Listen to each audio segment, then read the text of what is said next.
ব্যাপারটা এমন না যে আল্লাহ লিখে রেখেছেন বলে আপনি বেছে নিচ্ছেন। যেহেতু আপনি এটাই বেছে নেবেন, তাই আল্লাহ আগে লিখে রেখেছেন। এখানে পছন্দ আপনার, তবে আল্লাহ আপনার পছন্দ জানেন। যেমন ধরেন একটা রাস্তার মোড়ে আসলেন, সামনে 5টা রাস্তা, রোড নাম্বার 1, 2, 3, 4, 5।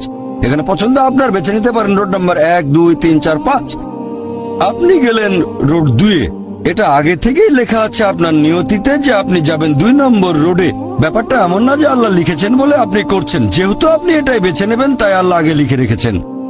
তাহলে পছন্দ আপনার। আপনি চাইলে টাকা উপার্জন করতে পারেন ভালো কাজের মাধ্যমে, হালাল উপায়ে, অথবা পারেন চুরি করে হারাম উপায়ে। পছন্দ আপনার। ধরেন চুরি করলেন, এটা আপনার সিদ্ধান্ত। তবে আল্লাহ আগে থেকে জানেন যে এই লোকটা সহজে টাকা পেতে চায়, তাই চুরি করবে। তাই আল্লাহ আগে লিখে রেখেছেন যে এই লোকটা 25 বছর বয়সে চুরি করবে। এখানে দোষটা কার? দোষ আসলে আপনার। তবে আল্লাহর আছে ইলমে গায়েব, তাই তিনি আগেই লিখে রেখেছেন।